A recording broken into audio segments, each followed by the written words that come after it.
Prezados ouvintes, a exploração do petróleo no estado do Rio de Janeiro nos gera como contrapartida o recebimento de recursos denominados royalties e participações especiais, que são pagos exatamente pelas concessionárias que realizam esta exploração. Mas você sabia que nos últimos anos nosso estado vinha recebendo valores abaixo do que era de fato devido? Esse fato foi constatado pela CPI realizada na Assembleia Legislativa, sendo presidida pelo deputado Luiz Paulo, e cujo relatório final foi apresentado no último dia 8 de novembro. No programa de hoje, iremos detalhar os principais resultados do trabalho desta comissão parlamentar de inquérito e falar sobre a possibilidade do Estado recuperar nada menos que 20 bilhões de reais nos próximos 9 anos.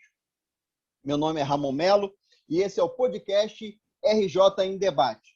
Sejam todos muito bem-vindos ao nosso papo dessa semana. Lembrando que você pode contribuir com o mandato do deputado Luiz Paulo através de críticas e sugestões pelo Zap, no DDD 21 995145678.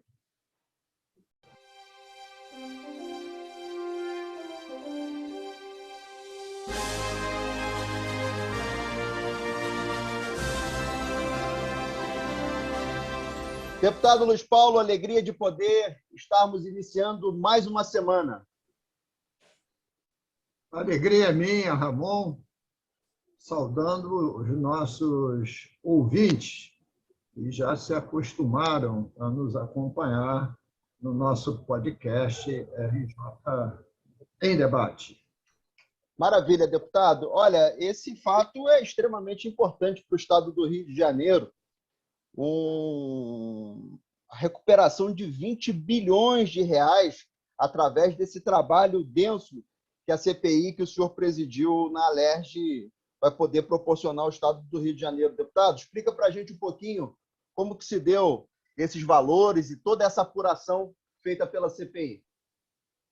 A CPI, que apurou as perdas e arrecadação das participações especiais derivadas do não pagamento de parte dos royalties e participações especiais, ela durou praticamente 9 meses, de muitos estudos, muitos debates, muitas oitivas.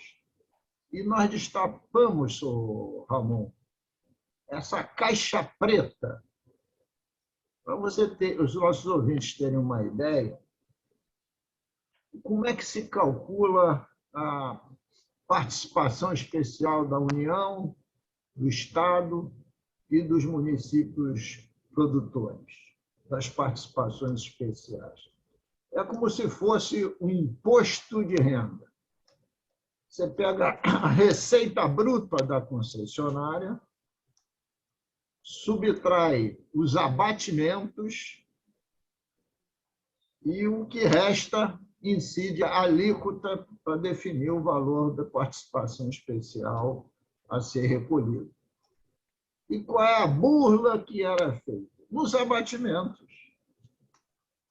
Porque os abatimentos deviam cumprir de uma forma muito rígida o que determina uma resolução da Agência Nacional de Petróleo, número 12 de 2014. E em 3 itens, estas concessionárias, principalmente a Petrobras, fizeram abatimentos exorbitantes, que são nos itens afretamento de barcos e plataformas, feitas na Europa e na Ásia, mais até na Ásia. Esses afretamentos, os contratos não eram auditados, porque a Agência Nacional de Petróleo só tinha 3 profissionais, a Secretaria de Fazenda não podia participar da fiscalização, e aí se perdia milhões e milhões de reais. Então, os itens afretamento, depreciação e provisão de abandono de poços depois que acabasse sua vida útil, representavam quase 60% de todos os abatimentos. e nós verificamos que em todos esses 3 itens tinham graves irregularidades. Então, com isso, nós temos aí pela frente 9 anos para tentar recuperar 20 bilhões de reais. Então, foi uma CPI muito útil, porque, além desse procedimento tentar recuperar o que já se perdeu, vai se melhorar muito a fiscalização, porque a Agência Nacional de Petróleo terá que fazer outro concurso público, e nós assinamos aqui no âmbito da CPI um termo de acordo entre a Fazenda e a Agência Nacional de Petróleo, para a Secretaria de Fazenda também poder fiscalizar essas transferências, esses repasses que vinham sempre sendo efetuadas a menor. Então, esse é um dos grandes ganhos dessa CPI. Não, perfeito, deputado. Então, para o nosso ouvinte ter uma compreensão melhor do que aconteceu e do né, o porquê do Estado não ter recebido esses valores adequadamente, é exatamente a fiscalização. Então, agora, esses mecanismos, a gente espera, e o senhor tem cobrado já isso no parlamento, eles precisam se tornar efetivos, seja através desse concurso, né, da ANP, ou seja, até pelos instrumentos através da Secretaria de Fazenda, né, deputado? Nós temos exigido da Agência Nacional de Petróleo, ela já se mexeu nesse sentido, que ela abra concurso público para contratar gente especializada por concurso para poder auditar todos esses repasses. Além do mais, a gente quer fortalecer também os quadros de auditores da Secretaria de Fazenda, através de concurso público, e dar cursos de formação específicos para qualificar o servidor público na sua função de Estado, de auditor fiscal, a fiscalizar esses repasses com a maior competência possível. Além disso, nós queremos também que a própria Petrobras entenda que ela tem que tratar o Estado do Rio de Janeiro com respeito e com dignidade. Porque o Estado do Rio de Janeiro ele é produtor, porque são das nossas costas marítimas, que sai 80% do petróleo do país e mais de 60% do gás. Então, a Petrobras tem que ver o Estado do Rio de Janeiro como parceiro de um empreendimento e não como um adversário que precisa ser lesado. Mas, além do mais, nós vamos caminhar todo esse material e toda essa análise que fizemos ao Ministério Público Federal, ao Ministério Público Estadual, à Receita Federal, para verificar se houve elisão fiscal ou até mesmo apropriações indébitas. Então, eu acho que a gente daqui para frente pode avançar para melhorar a nossa arrecadação nos próximos 9 anos em mais 5 bilhões de reais.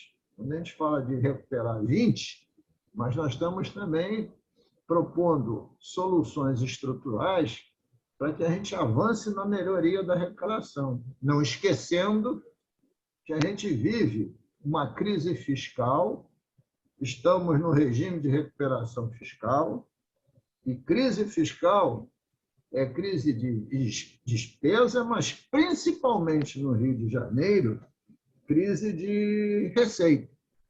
Daí a importância estratégica dessa CPI, até porque essa movimentação de perda de recursos, etc., está fazendo parte, inclusive, da proposta que a Secretaria de Fazenda fez para o próprio regime de recuperação fiscal, com recursos a serem recuperados. Perfeitamente, deputado. Para a gente concluir esse nosso bate-papo, na verdade, me veio uma reflexão aqui, imaginando um ouvinte que não conhece o mandato do deputado Luiz Paulo.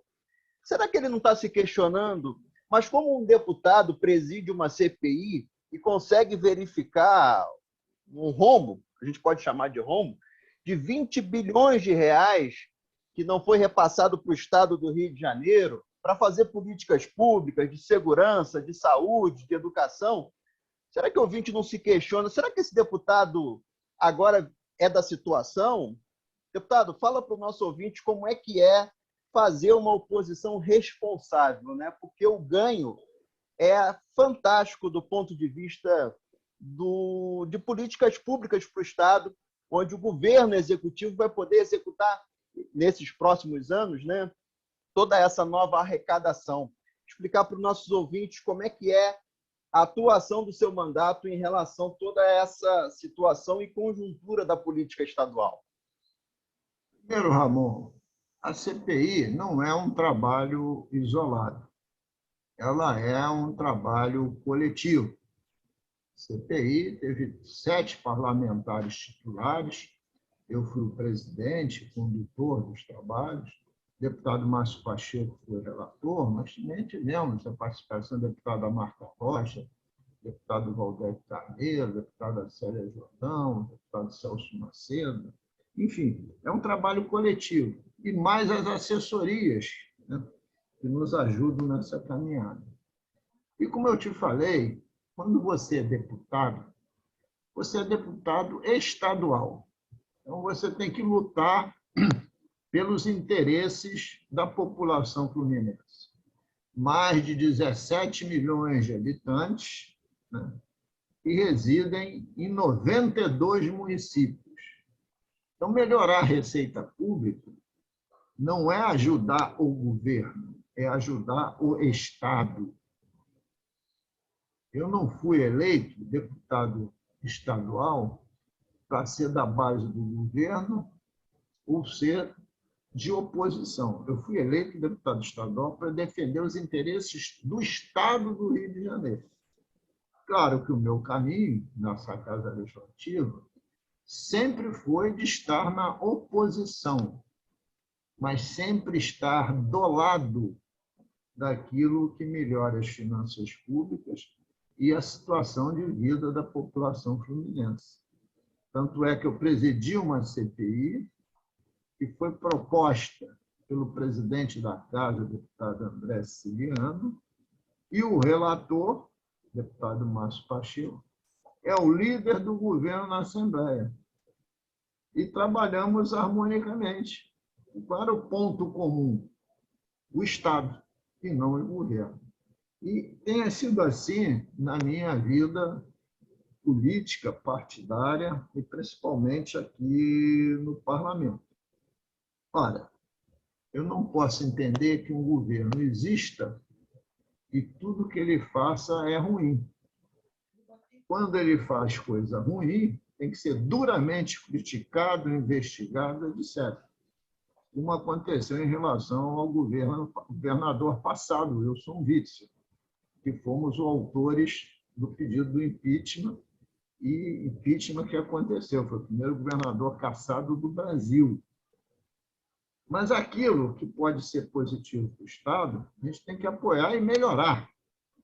Senão, nós não somos dignos dos nossos próprios votos. Então, eu considero que essa CPI é uma demonstração que, em primeiro lugar, está a população fluminense, estão os interesses do Estado. E, em segundo lugar, evidentemente, estão as paixões ou as preferências político-partidárias. Excelente, deputado. Esse é um mandato que é realmente voltado para as causas públicas do Estado do Rio de Janeiro e com foco especial no cidadão. Muito bem. E vamos agora a mais uma edição do quadro Bola Dentro e Bola Fora. Um destaque positivo e outro negativo da semana que passou. Bola fora ao presidente Bolsonaro, que mesmo diante da alta taxa de desemprego, da situação calamitosa de grande parte da população, da alta taxa de juros, do aumento da inflação, ele só consegue agir pensando nas eleições de 2022, isto é, na sua própria reeleição. E nesse momento que os números de vacinados crescem e as mortes por Covid diminuem, ele continua a provocar filas e aglomerações de milhares e milhares de pessoas ao trocar o Bolsa Família pelo Auxílio Brasil.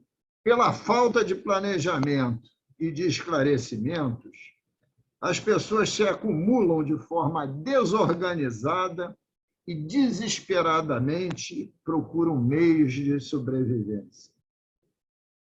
Ele também, o Bolsonaro, quer definir, através de uma PEC, um projeto de emenda à Constituição, o término desse auxílio em dezembro de 22, quando seguramente ele irá para casa e não será mais presidente da República. Certamente, é obrigação de um governo sério corrigir erros, distorções e pagamentos indevidos. Mas também deveria ser obrigação dar continuidade e aprimorar, se for o caso, um programa que se iniciou com o Bolsa Escola, passou a Bolsa Família e que vem sendo a única fonte de recursos para milhões de brasileiros. Então, a bola fora, mais uma vez, dessa semana, vai para o presidente Bolsonaro e o seu desgoverno. A bola dentro de hoje vai para a Assembleia Legislativa, que aprovou um projeto de lei que, por acaso, foi sancionado pelo governador em exercício, que é o presidente da Assembleia Legislativa, André Siciliano. Essa sanção se deu em 12 de novembro agora.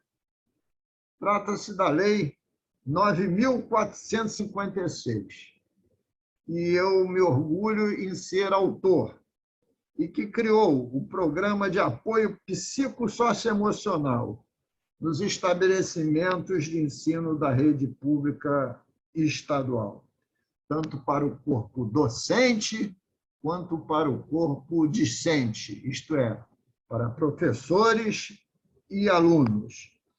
Neste momento em que as escolas voltam a se organizar presencialmente, recebendo seus alunos e profissionais de educação, prestar assistência psicológica e socioemocional a todos, torna-se imperioso para o Poder Executivo e que ele necessita viabilizar o financiamento para a execução desse programa. Não adianta só promulgar a lei, tem que fazê-la acontecer. Estender esse programa aos demais municípios também seria uma forma de minimizar tantos desequilíbrios provocados pela pandemia. Ao retornar ao seu posto, o que ocorreu na semana passada, o governador Cláudio Castro necessita urgentemente implementar esse programa que agora é lei. Cobraremos insistentemente para que ele o faça. É uma necessidade imperiosa dos profissionais de educação e dos alunos, visto o duro período da pandemia e os graves distúrbios psicoemocionais que muitos foram submetidos.